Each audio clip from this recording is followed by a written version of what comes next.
बिस्मिल्लाहिर्रहमानिर्रहीम, अस्सलाम वालेकुम नाज़रीन, आप देख रहे हैं दिला स्टार। मैं हूँ यासिर रशीद और टेलीफोन लाइन पर आज हमें ज्वाइन करेंगे सीनियर तजियाकार राना मोहम्मद अजीम साहब। नाज़रीन, पाकिस्तानी सियासत के अंदर पंजाब इस वक्त मरकज़ निगाह है। पंजाब की सूरत हाल ये है कि पाकिस्तान तहरीक इंसाफ और पाकिस्तान मुस्लिम लीग नून की मकबूलियत का एक बहुत बड़ा इम्तहान आन पहुँचा है। कल सुबह जो पोलिंग होगी 17 जुलाई, कल दिन है इतवार का, तो कल ज़िमनी इंतखाबात जो पंजाब के 14 अजला के 20 हलकों में होने जा रहे हैं, उन हलकों में पाकिस्तान तहरीक इंसाफ की जो मकबूलियत है वो किस हद तक है, पाकिस्तान मुस्लिम लीग नून की मकबूलियत किस हद तक है, दोनों पार्टीज़ के दरमियान ये जो एक बड़ा दंगल होने जा रहा है जो नतीजा खेज साबित होगा पंजाब की सियासत के हवाले से, ये किसके नाम रहेगा। लेकिन इससे पहले कि ये पोलिंग का अमल शुरू हो सुबह को, आज के दिन में बहुत बड़ी प्रेस कॉन्फ्रेंसेस होती रहीं। चेयरमैन पीटीआई इमरान खान ने भी खिताब किया और पाकिस्तान तहरीक इंसाफ के बेशतर रहनुमाओं की जानिब से प्री पोल धांधली का पाकिस्तान मुस्लिम लीग नून पे इल्ज़ाम लगाया गया है। जबकि पाकिस्तान मुस्लिम लीग नून ने यह इल्ज़ाम आयद किया है कि जिनकी सियासत ही धांधली पर मबनी हो वो दूसरों पे क्या इल्ज़ामात लगाएंगे। उनका यह कहना था कि 2018 में भी आपने धांधली की, लेकिन अब की बार आपको धांधली का मौका नहीं मिलेगा। अब तमाम इदारे जो हैं वो न्यूट्रल हैं, अब अपने बलबूते पर यह इम्तिहान होगा और जो इसमें कामयाब होगा वही पंजाब की सियासत में आगे बढ़ सकेगा। दोनों तरफ से धांधली के इल्ज़ामात पोलिंग का अमल शुरू होने से पहले ही लगना शुरू हो चुके हैं। तो कल का दिन किस हद तक पुरअमन गुजरेगा और ये जो इल्ज़ामात हैं, इन इल्ज़ामात के नतीजे में क्या कोई तूफान भी बर्पा हो सकता है या फिर ये तूफान यहीं पे थम के रह जाएगा और कल का दिन खुशउस्लूबी से गुजर जाएगा। तो इसी बारे में बात करेंगे। राना साहब से बात का आगाज करते हैं। राना साहब, पूछते हैं आज के दिन जिस तरह के इल्ज़ामात, प्री पोल धांधली का इल्ज़ाम, फिर एक कारकुन का पकड़े जाना, उससे 200 शनाख्ती कार्ड का मिलना, एक तरफ 5-5 हज़ार रुपए के वोट का खरीदे जाना, दोनों तरफ से ये इल्ज़ामात की भरमार हो रही है, तो ये कल के दिन पे किस हद तक असरअंदाज होगी?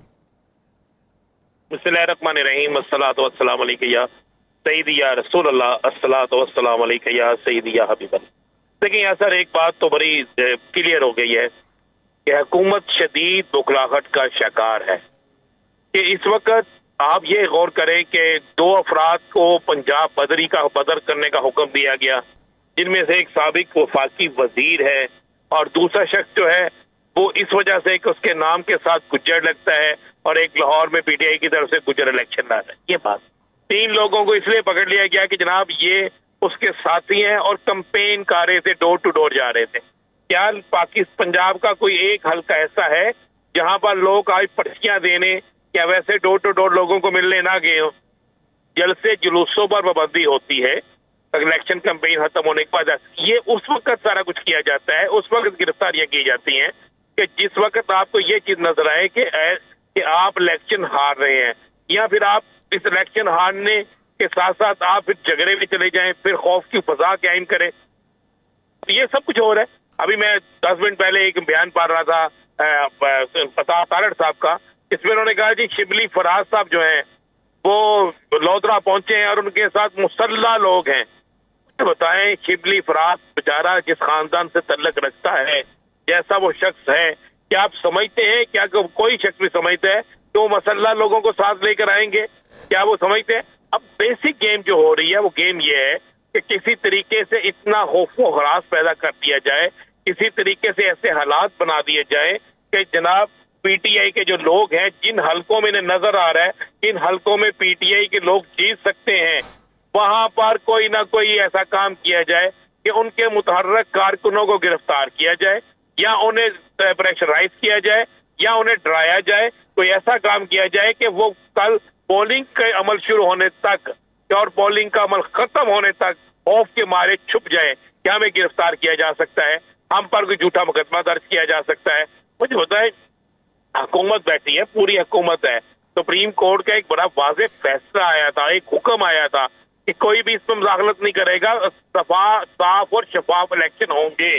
अब साफ और शफाफ इलेक्शन के लिए तो वो मौजूदा हुकूमत जो इलेक्शन लड़ रही है, तो उसको तो चाहिए था कि पीटीआई के लोगों को नाजायज तंग ना करें और बाकी लोगों को भी ना करें। लेकिन जो हालात पैदा हो गए हैं, मुझे कल का इलेक्शन, जो सुबह जो इलेक्शन शुरू होगा पोलिंग, उससे लेकर पोलिंग के खत्म होने और गिनती के अमल तक मुझे बड़े खौफनाक, अल्लाह ना करे ऐसा हो, फिर मैं कह रहा हूँ अल्लाह ना करे ऐसा हो, लेकिन मुझे बड़ा खौफनाक सिनेरियो नजर आ रहा है। मुझे बड़े कैसी चीजें हमें महसूस की जा रही है, स्मेल की जा सकती है ऐसी चीजों की कि कल का दिन जो है ये पहली दफा होगा कि हुकूमत की तरफ से कोई ऐसा मामला सामने आएगा कि जिससे क्लैश बढ़ सकता है और इससे मुल्क का नुकसान होगा, इससे जमहूरियत का नुकसान होगा। पहले ही सियासी जमातों के अंदर तलखियां इस कदर बढ़ चुकी हैं, पहले ही सियासी जमातें एक दूसरे पर इल्जामात में इस कदर आगे जा चुकी हैं कि अब मजीद अगर ऐसी तलखियां बढ़ती हैं, मजीद ऐसे काम होते हैं जो होते नजर आ रहे हैं। या सर जरा आप हिस्ट्री उठा के देखें, क्या पंजाब में आज से पहले आपने किसी और सूबे के बंदे को सूबा बदर किया था, उसके सूबे में आने पे पाबंदी लगी थी क्या माजी में? क्या आप और अच्छा लगी होती, ये होता था कि फला मजहबी रहनुमा है, वो इंतशार पैदा करेगा, कोई ऐसी तकरीर करेगा कि जिससे इंतशार पैदा होगा, आप उस पर भी तो पाबंदी लगाते थे। अच्छा बाकी होता था सियासी लोगों पर पाबंदियां नहीं लगती, सियासी लोगों पर पाबंदियां लगाई ही नहीं जाती, सियासी लोगों पर पाबंदियां लगाना जो है वो किसी सूरत में सूट नहीं करता। आपने सुबह ट्वीट भी देखे जिसमें कहा गया कि शिबली फराज साहब जो है उन्हें वहां कहा जा रहा है कि आपका तल्लक केपीके से है, आप एनओसी लेके हैं। भाई क्या केपीके पंजाब कोई और मुल्क है? पंजाब में आने के लिए केपीके किसी और मुल्क से आना पड़ेगा? किस चीज का एनओसी चाहिए होगा? कौन से एनओसी की बात कर रहे हैं?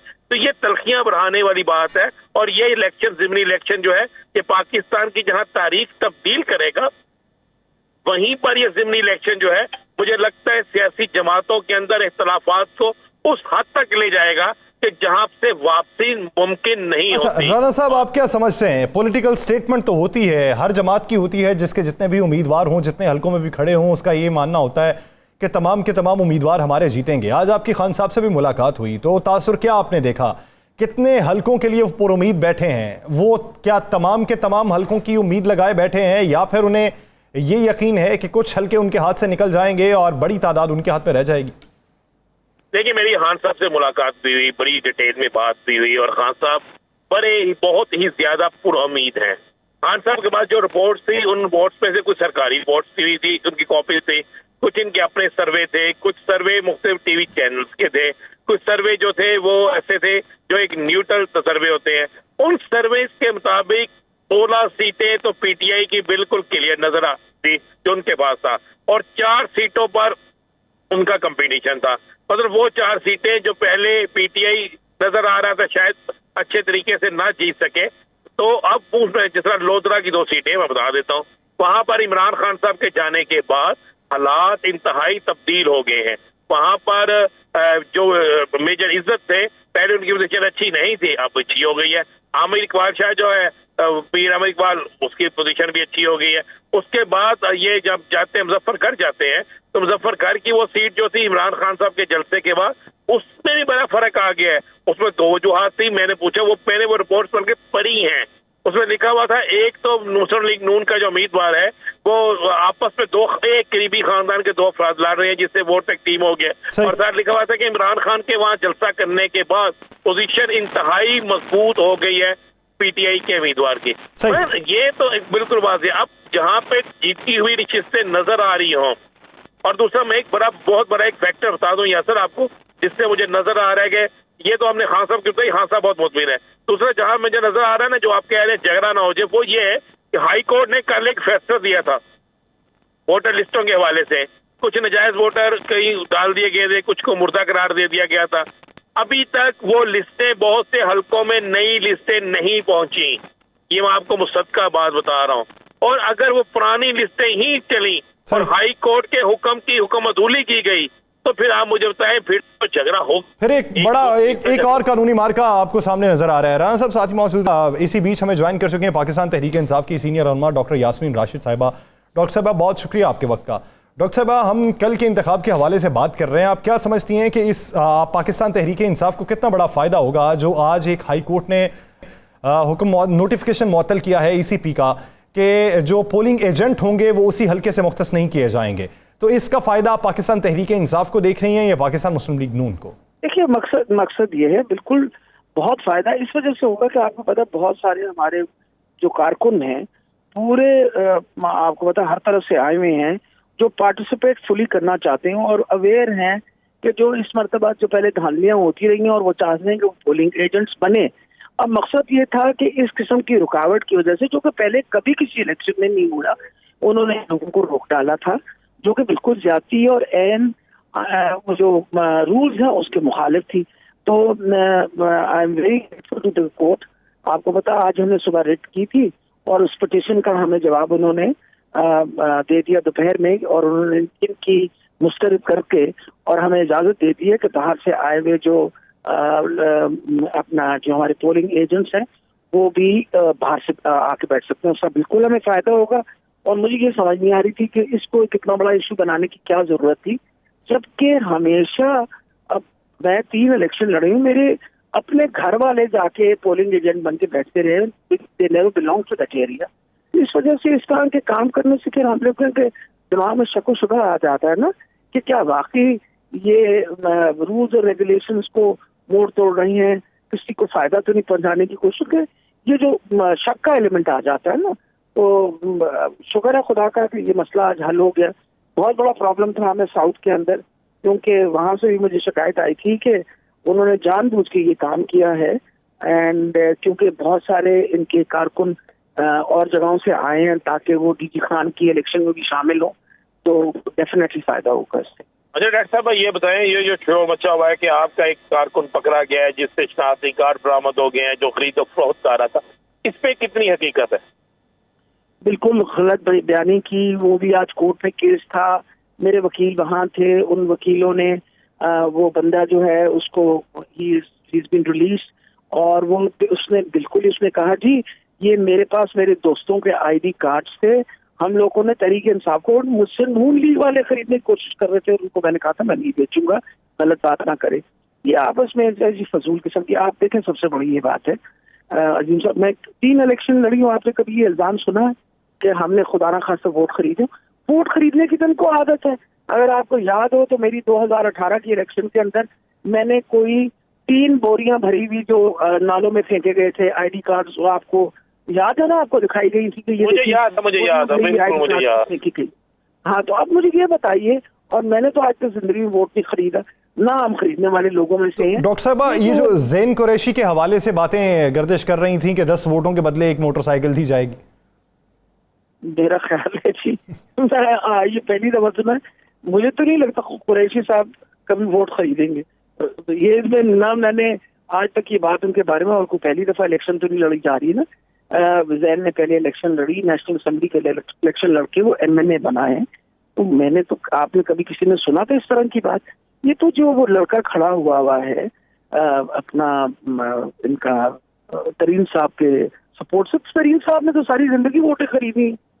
मेरे तो बहस ही उनसे इस बात पे हुआ करती थी, जब वो कहते थे आपके पास पैसे नहीं, आप इलेक्शन कैसे लड़ेंगी, तो मैं उनसे कहती थी कि मैं तो वोट मांगनी होती है, वोट खरीदनी थोड़ी होती है, आप वोट खरीदते हैं। That is the difference. Doctor साहब आप जो आज केस था अदालत में, ये जो जिसका इल्जाम लगा है कि ये शनाख्ती कार्ड इससे निकले, उस केस का क्या बना? दूसरा, नजीर चौहान साहब की एक वीडियो चल रही है पैसे देते हुए, क्या आप इलेक्शन कमीशन में गई हैं उससे? मैंने कह दिया है, वो सारा एविडेंस लेके इंशाल्लाह इलेक्शन कमीशन में, तो मेरा ख्याल है जितनी मेरी आना जाना है शायद ही किसी की इतना मुलाकातें हुई होंगी। इंशाल्लाह ये कल भी हम इसको भी प्रेजेंट कर रहे हैं। अच्छा डॉक्टर साहब, एक तरफ आप लोगों का ये दावा है कि 20 नशिस्तें आप लोग ही हासिल करेंगे, तो पीटीआई के बेशतर रहनुमा जो हैं वो 16 नशिस्तों पे नजरें रखे हुए हैं। दूसरी तरफ पाकिस्तान मुस्लिम लीग नून ये दावा करती है कि 16 नशिस्तें वो हासिल करेगी। तो क्या अगर कल इंतखाबात के बाद नताइज आना शुरू हो जाते हैं तो दोनों तरफ से खुश असलूबी से कबूल होता देख रही हैं या फिर कोई दंगा फसाद देख रही हैं? देखिए, अगर तो साफ शफाफ इलेक्शन हो गई और इंटरफेरेंस न हुई और सब न्यूट्रल रहे तो यकीनन कोई शोर नहीं मचेगा। ये तो शोर तब मचेगा कि अगर खुदा ना खास्ता धांधली सामने आ गई। हम लोग हर तरीके से देखें, हमारी देखें नसीब देखें कि हम धांधलियां रोकने की कोशिश में लगे हुए। जरा सी खबर आती है हम इतने पैरानॉय हैं, जरा सी खबर आती है हम भागना शुरू कर देते हैं कि इन्होंने फिर कोई धांधली करनी। इनको तो कोई फिक्र नहीं है, इनको पता है कि हम धांधली नहीं करते। पिटिशन अगर जमा कराई जा रही है इलेक्शन कमीशन में, तो मैं पिटिशन जमा करा रही हूँ। आपने देखा किसी और को पिटिशन जमा करवाते हुए? आपने देखा है कि कोई नून लीग वालों की तरफ से पिटिशन जमा हुई हो? मैं वैसे पूछ रही हूँ। देखिए ना, अगर ये जो वोटर लिस्ट है वो गलत है तो मेरे पे भी असर करेंगी और इनपे भी असर करनी चाहिए। नहीं सही, इन्होंने तो कोई नहीं पिटिशन भेजी। जो कहा मैं इसीलिए कह रही हूँ कि ये सारी हरकतें ये करते हैं और हमें पिटीशन जमा करानी पड़ती है इलेक्शन कमीशन में। और नजीर चौहान तो आपको पता है पुराना खिलाड़ी है, इस तरह का वोट खरीदने उसकी आदत है। ये और सारे पुराने खिलाड़ी आप ही की जमात में थे, तो कितना सीखा है इन पुराने खिलाड़ियों से आपने? मैंने तो आपको बताया कि मैंने तो अल्लाह का बड़ा शुक्र किया कि अल्लाह ताला ने हमारी जान छुटवाई सारे लोटों से। ये वो वाली बात थी, आई वाज नेवर हैप्पी।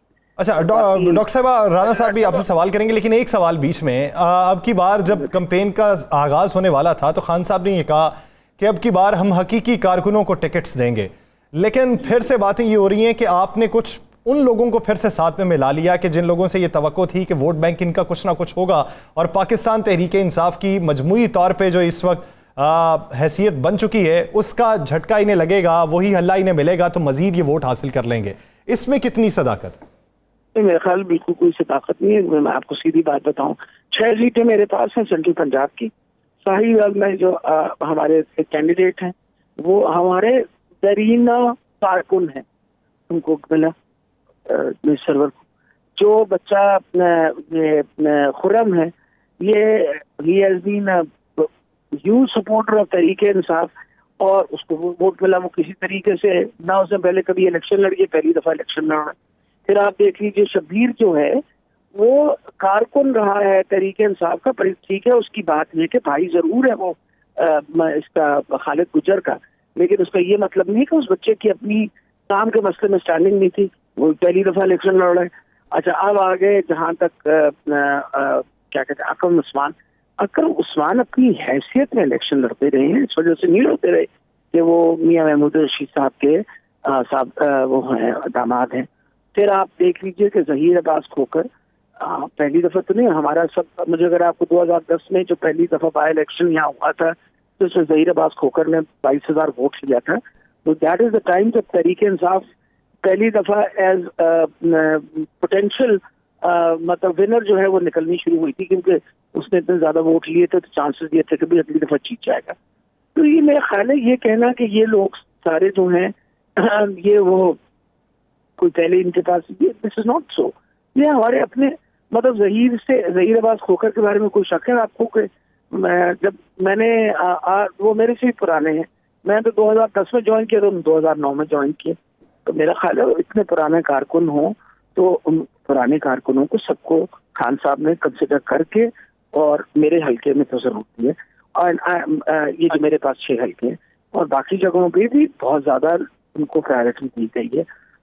कहीं कोई इक्का दुक्का जो होगा वो दैट माइट बी, मैं उसके बारे में कुछ कह नहीं सकती। मेरे तो 6 के 6 जो हैं वो कारकुन लोग हैं और उन्होंने बड़ी खिदमत की हुई है पार्टी।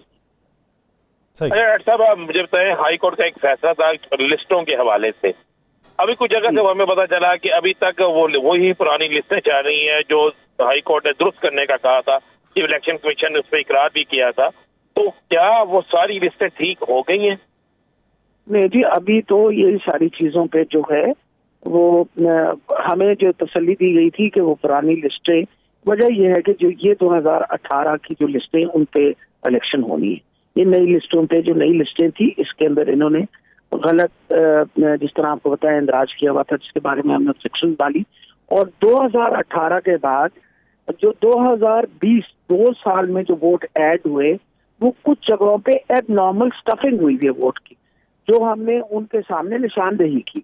मैं आपको एग्जांपल देती हूँ, 167 में मैंने उनको दिखाया कि ये 11 यूनियन काउंसिल्स हैं। इन 11 यूनियन काउंसिल्स के अंदर आप देखिए कि 2 साल के अंदर कहीं 1500 वोट बढ़ी, कहीं 2000। जो बच्चे जो हैं वो बड़े होके 18 साल के होते हैं तो अपना जब वो बनाते हैं आईडी कार्ड तो ऑटोमेटिक उनका नाम वोटर लिस्ट में जब जाता है। लेकिन ये बताइए कि अचानक एक यूसी के अंदर 10,000 बच्चे तो नहीं हुए होंगे ना, कि 10,000 बच्चे एकदम बढ़ा के आपने वो 10,000 वोट वहां आ गई। फिर हमने उनको वोट का एविडेंस भी दिया कि बहुत सारी ये जो आपकी वोटिंग इंदराज हुई है यहाँ, उनका पता यहाँ का नहीं है। और इसी तरीके से मैंने उनको 168 का भी निकाल के दिया। तो उनसे कहा, उन्होंने ये कहा कि जी ये तब्दील नहीं हो सकते, लेकिन हम सारी वोटों को चैलेंज करेंगे। वो वोट जो बाहर से आएगी, जिस वोट का एड्रेस 167 का नहीं होगा, वो सारी वोट चैलेंज करेंगे हम।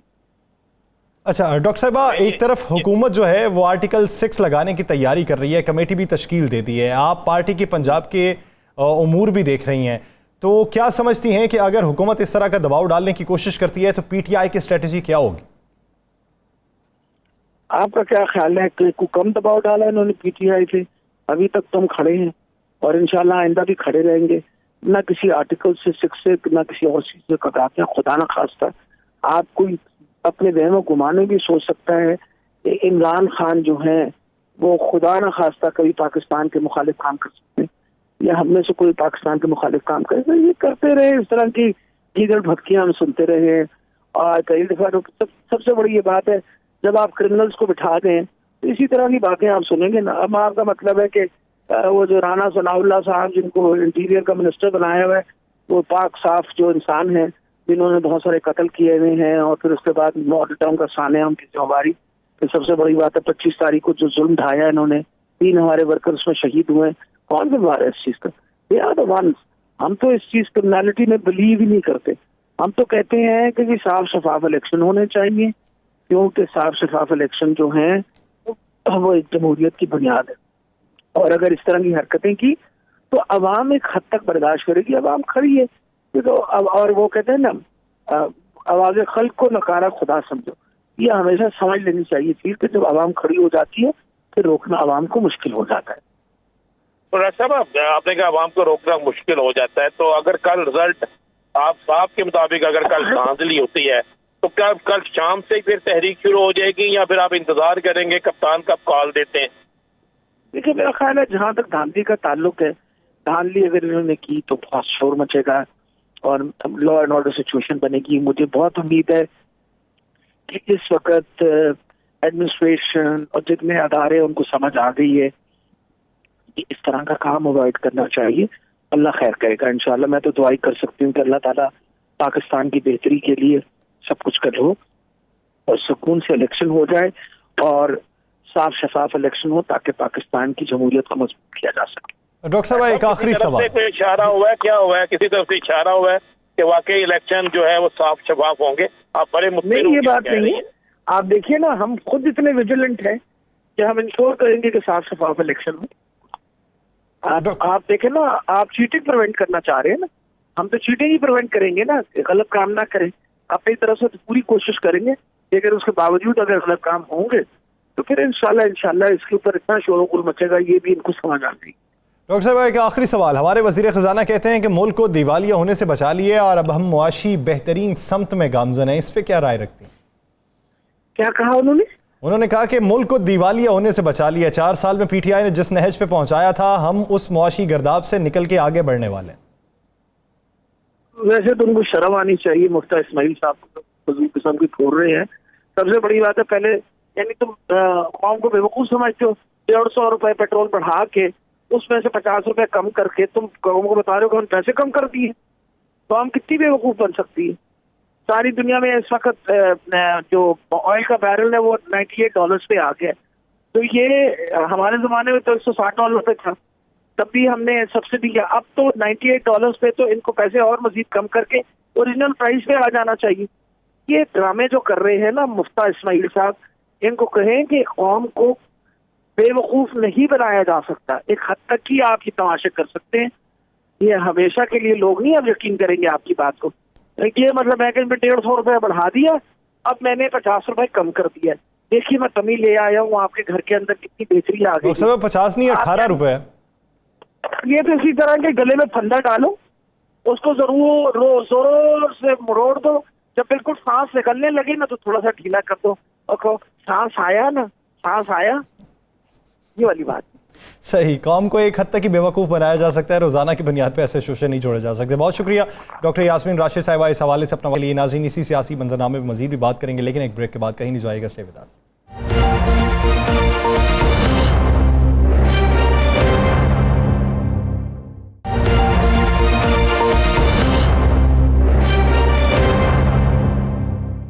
ब्रेक के बाद खुशामदीद। नाज़रीन, एक तरफ पाकिस्तान तहरीक इंसाफ मुतमईन दिखाई देती है कि कल पंजाब के इलेक्शन में तमाम जो नताइज होंगे वो उन्हीं के हक में होंगे, दूसरी तरफ पाकिस्तान मुस्लिम लीग नून भी मुतमईन दिखाई देती है कि ज़मीनी हक़ाइक़ जो हैं और हमने आवाम को जो माशी गिरदाब से निकाला है, ये हक़ाइक़ जो हैं ये उन्हीं के हक़ में जाएंगे और इसके नताइज जो हैं वो उनके हक़ में आते हुए पंजाब की जो वज़ारत आला है उन्हीं के पास मौजूद रहेगी। लेकिन पाकिस्तान तहरीक इंसाफ भी धांधली के इल्ज़ाम लगा रही है और पोलिंग से पहले पाकिस्तान मुस्लिम लीग नून भी इल्ज़ाम लगा रही है। तो इस वक्त जो मखलूत हुकूमत के इत्तेहादी हैं वो क्या राय रखते हैं? पाकिस्तान तहरीक इंसाफ की जो स्ट्रेटजी है वो उनकी नज़र में कैसी है और उन्हें क्या लगता है कि पाकिस्तान तहरीक इंसाफ का मुस्तकबिल क्या होगा? पाकिस्तान तहरीक इंसाफ जो इस वक्त सबसे ज़्यादा अवामी हिमायत की दावेदार है, उसमें किस हद तक सच्चाई है, इस बारे में बात करने के लिए हमें ज्वाइन किया पाकिस्तान पीपल्स पार्टी के रहनुमा कादिर खान मंदोखेल साहब ने। कादिर साहब बहुत मशकूर हैं आपके वक्त के। कादिर साहब, इधर पंजाब की अगर सूरत हाल देखें, पाकिस्तान तहरीक इंसाफ ये समझती है कि 20 की 20 नशिस्तें उन्हीं के हक़ में होंगी, 20 ना भी मिली तो 16 नशिस्तें तो कहीं नहीं गई। पाकिस्तान मुस्लिम लीग नून भी 16 नशिस्तों पर नज़र जमाए हुए है। आप क्या समझते हैं कि इस वक्त पाकिस्तान की जो मुआशी सूरत हाल है, इस मुआशी सूरत हाल पे PTI ने जो नैरेटिव अपनाया है, तो क्या PTI उस नैरेटिव में कामयाब होगी, अवामी हिमायत हासिल कर लेगी, या फिर लोग जो हैं वो पाकिस्तान मुस्लिम लीग नून की तरफ देखेंगे? बहुत शुक्रिया। देखिए जनाब, PTI का जो नैरेटिव है या PTI जिस तरह तकारीर और ये सब कुछ कर रहे हैं, तो ये 2018 नहीं है, ये 2022 है। PTI ने 3.5 साल हुकूमत की है पाकिस्तान में। जो चोर चोर का नारा लगा रहे थे, खुद ही चोर निकले। तोशा खाना करा था, खुद ही तोशा खाना की चोर निकले। सवाल ये है कि फिर आप मुझे एक बात बताओ कि पंजाब का इलेक्शन जो है ना वो सबके ऊपर बड़ा आयान है।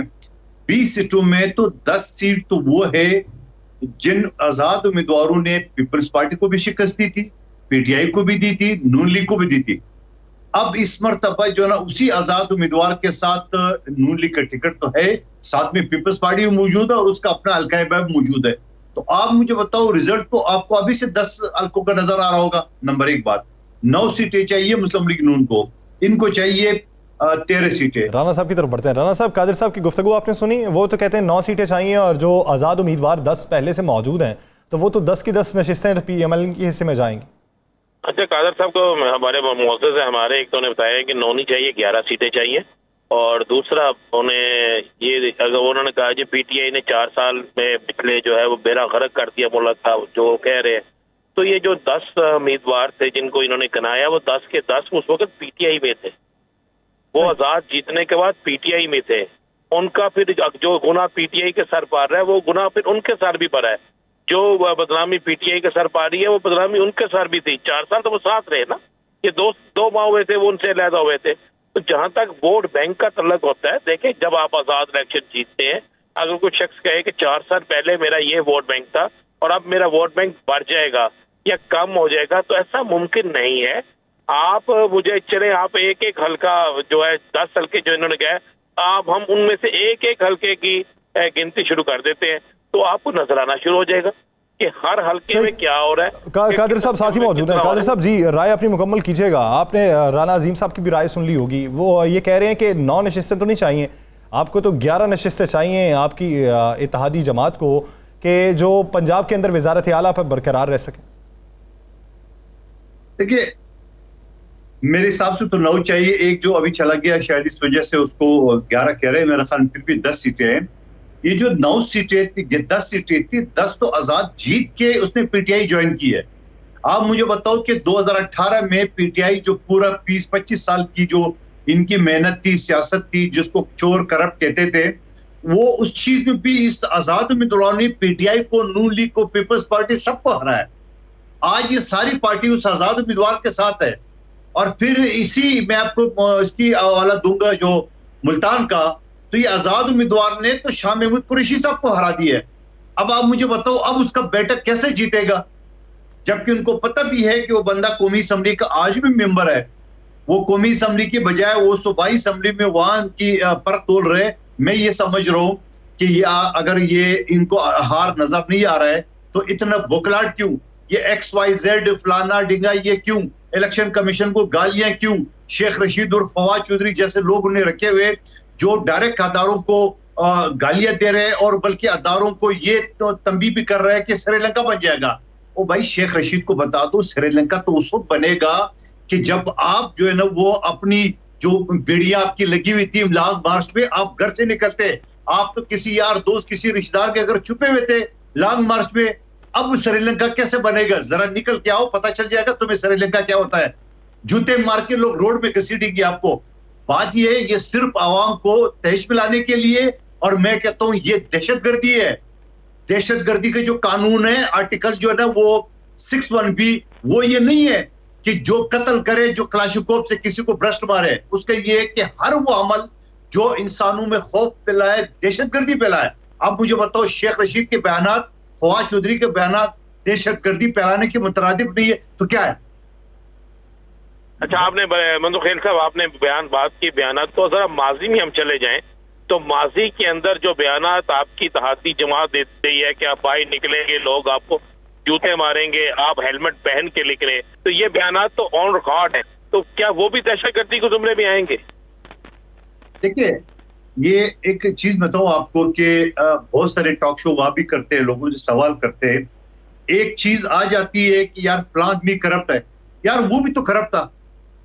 आप अभी की बात करो, जो मौजूदा सूरत में कौन बयानात कर वो दे रहे। और मैं एक चीज ये कहता हूं, बड़े अफसोस, मंदो खेल साहब, जुर्म तो जुर्म है ना, चाहे वो एक दिन पहले हुआ या एक दिन बाद हुआ। हम तो यही जानना चाहते हैं कि अगर आज इन्होंने ये गलत किया है, जो माजी में गलती है, सब कुछ कहते रहे हैं, क्या उन पर ये लागू नहीं होगा? देखिए, मैं फिर आप वही टॉक शो वाले जवाब दे रहे हो कि मैं आपसे करूं इमरान खान करप्ट है, आप बोल रहे हैं फलां भी तो करप्ट है। तो सवाल ये है कि कानून ये कहता है कि अगर एक कमरे के अंदर कोई सामान उठा के ले जाए, बाकी सारे लोग भाग जाए, निकल जाए, मैं दरवाजे पे पकड़ा जाऊं एक पेंसिल लेके, तो मैं कानून की ये नहीं बचता हूं, राना अजीम साहब तो टीवी लेके गए, फलां तो फ्रिज लेके गया। आप अपनी बात का जवाब दो। आप दरवाजे पकड़ा गया, आपसे पेंसिल पकड़ा गया, आपने कैसे चोरी किया है? कानून तो ये कहता है। और दूसरी बात में एक चीज ये बता दूं कि ये डोमिसाइल का फर्क, ये अगर फवाद चौधरी और शेख रशीद का डोमिसाइल पुख्तनख्वा का, बलूचिस्तान का, वजीरिस्तान का होता, तो फिर हम देखते हैं कि ये खामोश अदारे क्यों बैठे हुए हैं, बाकी लोग क्यों बैठे हुए हैं। अली वजीर कौमी असम्बली का मेंबर है, आज भी वो जेल में है। तो फिर कादिर खान मंदोखेल साहब, मकबूल गुज्जर पे और अली अमीन गंडापुर पे पंजाब में दाखिले में जो पाबंदी लगाई गई है, आप उस पे क्या राय रखेंगे? देखिए, अली गंडापुर का तो पहले भी आपका किरदार पता है उसका, जो डीआई खान में इन्होंने बराना जो ना खवातीन को घुमाया गलियों में, वो भी पता है। बैलेट बक्स उठा के भागे, वो भी आपको पता है। एक शख्स जिस लाकानूनियत, जिसने शहीद जुल्फकार अली भुट्टो के बारे में जो बकवास की है, वो आपने सबने सुनी है। आज उनका अपना कायद इमरान खान उसकी तारीफ कर रहा है कि भुट्टो जैसा अजीम लीडर नहीं है कोई। सवाल ये कि उस शख्स ने कश्मीर में जो फायरिंग की है, वो भी आपके सामने। उस शख्स ने यहाँ धरने में जो काम किया, तो इस वजह से जो बंदा शर्त फैला रहा है, उस शख्स के ऊपर तो पाबंदी लगाना चाहिए। कश्मीर असेंबली के मेंबर मकबूल गुज्जर के बारे में क्या राय रखते हैं आप?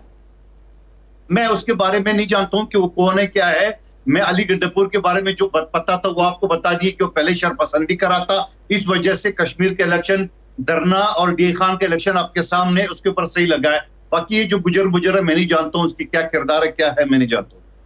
तो आज ये जो कहा गया शिबली फराज साहब को कि आप केपीके से आपका तल्लक है, आप वहां से एनओसी लेके हैं, तो क्या इससे हमें नफरत में इजाफा नहीं होगा, कमी की वजह? देखिए, बात ये होता है ना, शबली फराज साहब मेरे साथ परसों बैठे हुए थे डॉन टीवी में। आप शो उठा के देख ले, जिस तरह वो शख्स अपनी पूरा तरबियत दिखा रहा था उस शो में, आप अंदाजा कर ले।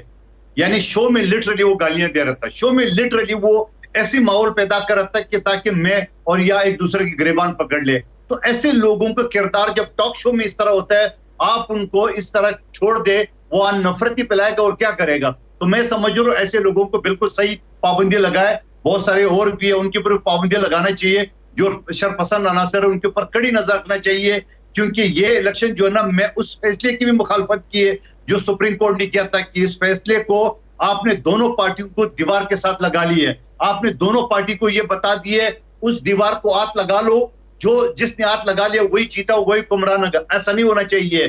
कानून और आइन के तहत फैसले होना चाहिए। मैं कहता हूं कि ये पीटीआई के लिए भी और नून लीग की भी जो ना जिंदगी और मौत का सवाल कल का इलेक्शन बन गया। अल्लाह खैर करे, लेकिन मुझे लग रहा है कि ये शरपसंदी फैलाएंगे, ये लूटमार भी करेंगे, ये गाली गलोच भी करेंगे, और कल शाम जब इसको रिजल्ट उसके सामने आएगा, जब ये हारेंगे, तो पता नहीं वो क्या श्रीलंका वाले ख्वाब देखेंगे, ना जाने पाकिस्तान। कादिर साहब, आप आर्टिकल 6 के बारे में क्या राय रखते हैं? वफाकी काबीना जो सोच रही है, कमेटी तश्कील दे दी गई है, फिर सेनेट के अंदर भी सदर के मवाख़ज़े की बात की गई है, आप ये समझते हैं कि ये तमाम तर जो चीज़ें ये हकाइक की बुनियाद पे एक पॉलिटिकल स्टंट नहीं है और इस तरह के केसेस चलने चाहिए? देखिए, आपको पता होगा माजी में अदारे सियासी लोगों के ऊपर, सियासी लोग अदारों के ऊपर गद्दारी के फतवे जारी करते थे। आज तो सुप्रीम कोर्ट ने कह दिया है अपने फैसले में कि ये आइन शिकनी भी है। आज तो सुप्रीम कोर्ट ने बता दिया है कि स्पीकर का जो रोल था वो गैर आईनी था। आज तो सुप्रीम कोर्ट ने बता दिया कि सदर पाकिस्तान का और प्राइम मिनिस्टर का जो रोल था उस वक्त का वो गैर आईनी है। तो जब गैर आईनी है तो वो आर्टिकल 6 किस लिए रखा हुआ है? फिर तो लाहौर हाई कोर्ट ने भी कहा कि जो ऑथ ली है वजीर आला पंजाब हमजा शहबाज शरीफ साहब ने, वो भी गैर आईनी है।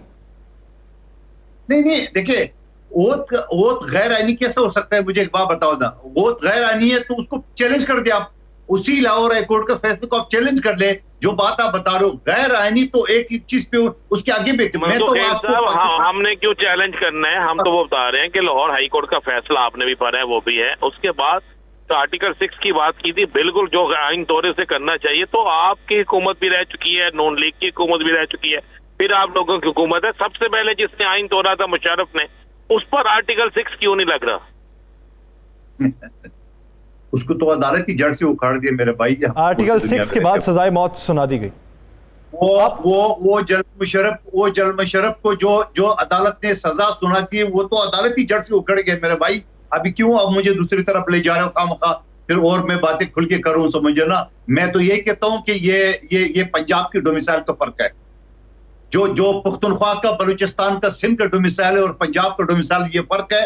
आप इस चीज को आप समझने की कोशिश करें। जो पंजाब का डोमिसाइल होगा उसको कुछ नहीं कहा जाएगा, जो बलूचिस्तान और सिंध का होगा उनको मार मार के सलाखों के पीछे बुला जाएगा। जैसे अली वजीर है या इससे पहले सरदार अताला मिंगल है या वली खान साहब थे। लेकिन पाकिस्तान मुस्लिम लीग नून तो कहती है कि हमने बहुत से जबर झेले हैं, हमने सऊबतें बर्दाश्त की हैं, हमने जेलों की हवा खाई है, हमने सियासी जो इंतकाम है उसका भी हम निशाना बने हैं।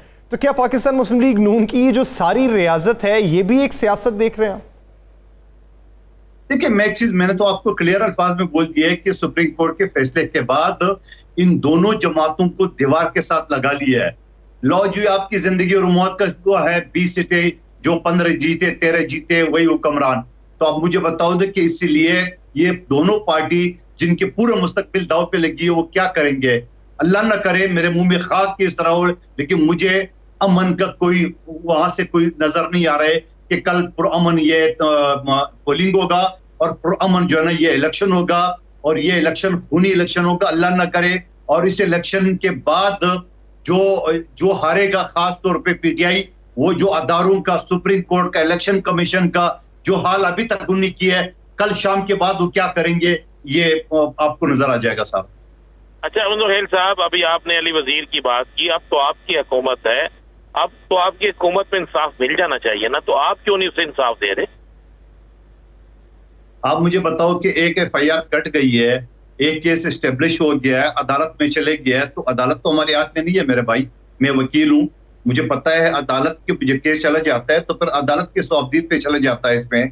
तो यकीनन मैं कहता हूँ अली वजीर को रिहा होना चाहिए। और उस शख्स ने तो पश्तो में तकरीर की है, अगर आप पश्तो से उर्दू में तर्जमा करा के और इतनी सख्त सजा उसको देंगे, और जो उर्दू में फवाद चौधरी, इमरान नियाजी और ये शेख रशीद सब रोज कर रहे हैं, उसको आप कुछ नहीं कहा जाएगा, कोई बात नहीं है।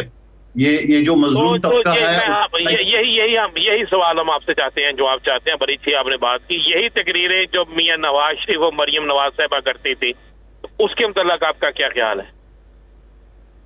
उसको क्या सजा हुई है? उसको भी कुछ नहीं हुआ है सजा। नवाज शरीफ साहब को क्या सजा हुई है? मरियम नवाज को क्या सजा हुई? मेरे भाई मैं तो पंजाब का डोमिसाइल की बात बताऊं, पंजाब का डोमिसाइल भी आता है करो। हम समझते हैं कि सारा पाकिस्तान एक है जी, कोई पंजाब नहीं, कोई कुछ नहीं, सारा पाकिस्तान एक है।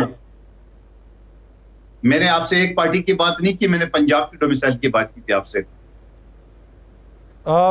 कादिर साहब, आप क्या राय रखते हैं? आप पंजाब के डोमिसाइल की बात कर रहे हैं कि पंजाब का डोमिसाइल बहुत तगड़ा है और दूसरे सूबों का बहुत कम है। सिंध के अंदर जो इस वक्त हवा दी जा रही है सूबाइयत को और जो दंगा फसाद हो रहे हैं, इसके पीछे मुहर्रिकात आपको क्या लगते हैं? वो तो पंजाब की बात नहीं है, वो तो सिंध और खैबर पख्तूनख्वा की बात।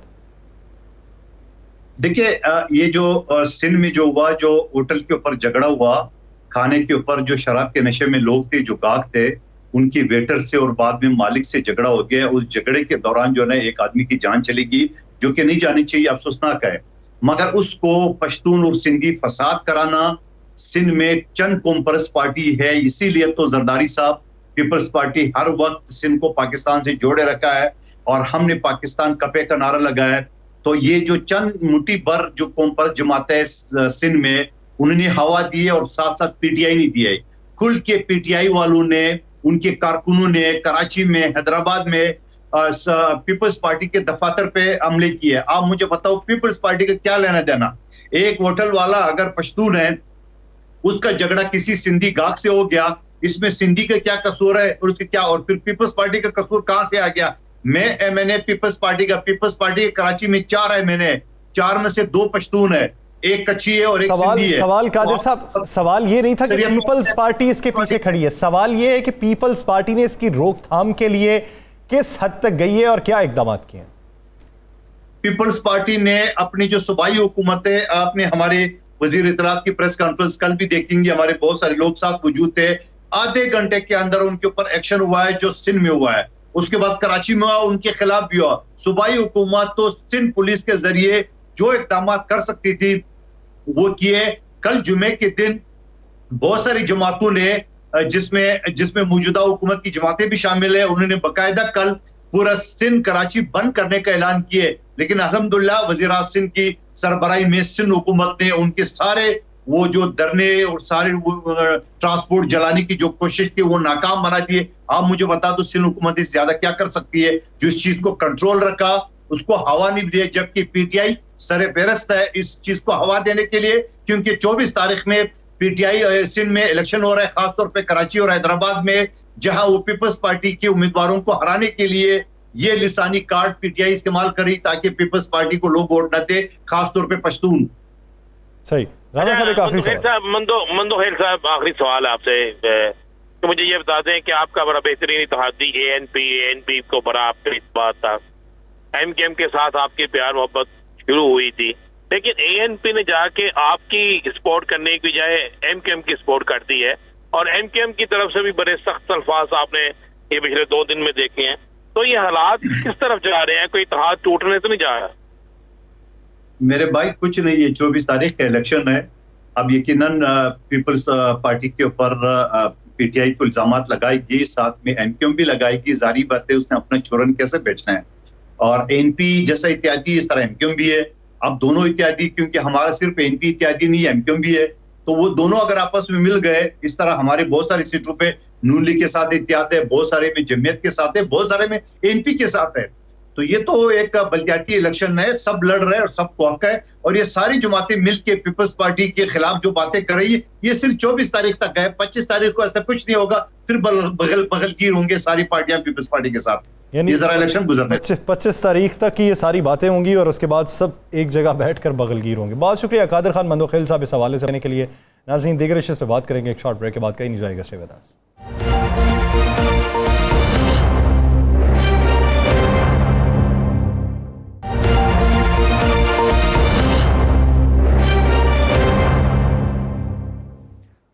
ब्रेक के बाद खुशामदीद। नाज़रीन, एक तरफ जो वफाकी हुकूमत और पंजाब हुकूमत है वो ये इल्ज़ाम धर रही है कि पाकिस्तान तहरीक इंसाफ के चेयरमैन इमरान खान जो हैं वो इदारों में तफर्रुका फैलाना चाहते हैं, इदारों को दबाव में लाना चाहते हैं, वो मुख्तलिफ इदारों के ऊपर अपने दबाव को बढ़ा रहे हैं। वो इलेक्शन कमीशन ऑफ पाकिस्तान के ऊपर भी दबाव डाल रहे हैं कि ताकि किसी न किसी तरीके के साथ वो पाकिस्तान तहरीक इंसाफ जो ज़िमनी इंतखाबात में मैदान में उतरी है वो उसमें कामयाब हो जाएँ और उसका दबाव ही उसका नतीजा साबित हो।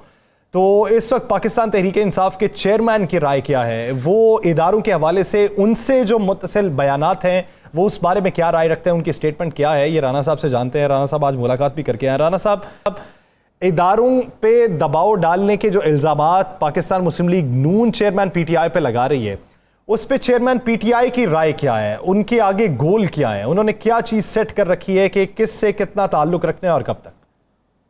देखिए यहाँ सर, एक तो चीज हमें ध्यान में रखनी चाहिए और हमें याद माजी के उसको भी ध्यान में रखना चाहिए कि इलेक्शन कमीशन के ऑफिस के बाहर मुतहिदा अपोजिशन उस वक्त की जो इस वक्त की हुकूमत है, इन्होंने वहां पर एहतजाजी जलसा किया था, इन्होंने इलेक्शन कमीशन पे प्रेशर डाला था, इन्होंने इलेक्शन कमीशन के खिलाफ जो है एहतजाज किया था, इन्होंने एक से ज्यादा एहतजाज किए थे, इन्होंने सबसे ज्यादा इल्जामात लगाए थे।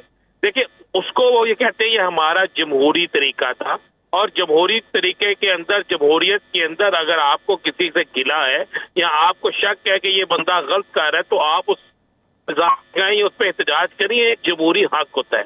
देखिए, एक चीज बड़ी क्लियर है कि आज इमरान खान साहब का जो खिताब अपने कन्वेंशन से खिताब जो उन्होंने किया, आज उन्होंने बहुत सी चीजें वाजे कर दी, जिसके बाद बहुत से लोगों की उम्मीदें जो हैं उसके अदारों से टकराव की खत्म हो गई हैं। आज उन्होंने फिर वाजे तौर पे कहा, बिल्कुल वाजे कहा कि हम तनकीद पे यकीन रखते हैं, तनकीद होनी चाहिए सियासतदानों में भी, अदारों में भी, लेकिन मुस्बत तनकीद होनी चाहिए, और वो तनकीद होनी चाहिए जिसमें हकीकत हो, और अदारों को भी उसे बर्दाश्त करना चाहिए, तनकीद बराए इस्लाह हो, उनके ये तो होना चाहिए। जहां तक उन्होंने इलेक्शन कमीशन के हवाले से कहा कि अगर इलेक्शन कमीशन ठीक है, इलेक्शन कमीशन गलत नहीं है, तो ये वक्त साबित कर देगा। बहुत से मामला ऐसे हैं, मतलब उन्होंने यूसुफ रजा गिलानी के बेटे का हवाला दिया कि वीडियो आ गई सामने, सबूत सामने आ गए, और उन्होंने सिंध हुकूमत के सिंध में होने वाले बल्दियाती इलेक्शन का हवाला दिया कि सिंध में होने वाले बल्दियाती इलेक्शन में क्या असर आपने मैंने किसने नहीं देखा कि लोग ठप्पे लगा रहे हैं, लोग वोट अंदर इस तरह फेंक रहे हैं, कोई पूछने वाला नहीं है। तो उस पर अगर कोई चीखेगा नहीं, उस पर अगर इलेक्शन कमीशन पर इतराज नहीं करेगा, इलेक्शन कमीशन के मुतल्लिक आवाज नहीं उठाएगा, तो फिर तो अपने साथ भी ज्यादती होगी, और ये अगर आवाज उठाना तनकीद है तो तनकीद तो नहीं होगी, वो हक है। अब पाकिस्तानी इदारों के हवाले से, खासकर एस्टेब्लिशमेंट के हवाले से बड़ा क्लियर मौक़िफ़ आज उन्होंने किया बयान। फिर उन्होंने कहा कि मैं किसी सूरत में भी अपनी फौज को कमजोर नहीं करूंगा, मैं किसी सूरत में भी अफवाज पाकिस्तान जो है उनके अंदर कोई ऐसे काम नहीं करूंगा जिससे हमारी फौज का कमजोर हो और दूसरे जो दुश्मन है वो मजबूत हो, और हमने अपने हमारी मुल्क की सालमियत की मुहाफ़िज़ है ये पाक फौज, और मैं उसको मजबूत करूंगा। अच्छा, इमरान खान साहब के इस बयान के बाद, इस आज की गुफ्तगू के बाद तो बहुत चीजें क्लियर हो गई, और मैं आपको बताता चलूं कि यहाँ पर बाकायदा पीटीआई जो है वो आइंदा चंद दिन में कुछ चीजें रिलीज करने जा रही है। जो चीजें रिलीज करने जा रही है उन चीजों ये होगा कि बहुत से ऐसे फेक अकाउंट जिनसे वो कुछ ऐसी चीजें चल रही थी जिससे ये कोशिश की जा रही थी कि पीटीआई वर्सेस पाकिस्तान के अहमदारों को लड़ा दिया जाए, तो जालसाजी की जा रही थी, जाली चीजें बनाई जा रही थी अकाउंट से, उन अकाउंट्स के अंदर, और कुछ चीजें फेंकी जा रही थी सोशल मीडिया पे। तो वो अकाउंट्स जो निकले हैं, मैं ब्रेक कर दूं ये खबर कि वो अकाउंट्स जो निकले हैं वो कुछ सियासी जमातों के लोगों के निकले हैं जो पाकिस्तान के बाइट से ऑपरेट हो रहे थे, और उनके हवाले से उन्होंने ऐसे क्वाइफ इकट्ठे किए हैं जिससे ये साबित हो रहा है कि कुछ सियासी जमातें जो इस वक्त हुकूमत के अंदर मौजूद हैं वो तहरीक इंसाफ वर्सेस अदारे जो है उनमें बहुत बड़ा क्लैश कराना चाहते थे, उनके दरमियान गलत फहमियों को मजीद आगे बढ़ाना चाहते थे, वो पाकिस्तानी अदारों को सोशल मीडिया के जरिए नुकसान पहुंचाना चाहते थे, यानी उनकी साख को नुकसान पहुंचाना चाहते थे, और गलत फहमी इस कदर पैदा करना चाहते थे कि जैसे किसी जमात को बिल्कुल ही खुटे लाइन लगा दिया जाए और सारे इल्जामात उन पर कर दिए जाए। तो ये चीजें 1-2 दिन में या 4 दिन में या 6 दिन में पीटीआई सामने लेकर आ रही है, तो बहुत से लोगों की ये जो ख्वाहिश थी वो दम तोड़ गई है, और कप्तान का जो इमरान खान का जो स्टाइल है, जो आज जो आपने उनकी तकरीर सुनी, बिल्कुल चेंज था। यानी आज उन्होंने, और आज से पहले भी, चंद दिन पहले भी उन्होंने वाज़ेह तौर पर एक स्टैंड ले लिया कि मैं, फौज मेरी है, मैं अपनी फौज को कमजोर नहीं करूंगा, और अदारों के ऊपर तनकीद, इलेक्शन कमीशन या दूसरे अदारों पर तनकीद उन्होंने कहा बिल्कुल होनी चाहिए। हुकूमत पे अगर तनकीद होती है तो उन पर क्यों ना तनकीद हो जहाँ पे गलत काम हो रहा है, और जहाँ पे गलत काम हो रहा है तनकीद हो रहा है, इस्लाह होनी चाहिए। उन्होंने कहा जी फेक न्यूज, गलत खबर नहीं होनी चाहिए, गलत तनकीद नहीं होनी चाहिए, गलत खबर नहीं होनी चाहिए, गलत तनकीद नहीं होनी चाहिए। तनकीद अगर होती है तो तनकीद बराए इस्लाह हो, वो जायज़ भी है, वो होनी भी चाहिए, और इदारों पर भी अगर होती है तो वो करनी चाहिए। हुकूमत आप तनकीद करते हैं तो इदारों की इस्लाह के लिए भी आप तनकीद कर सकते हैं। नाज़रीन, मुझे और राना अजीम साहब को दीजिए इजाज़त, प्रोग्राम का वक्त ख़त्म हुआ जाता है। अपना बहुत सा ख्याल रखिएगा, अल्लाह के बाद।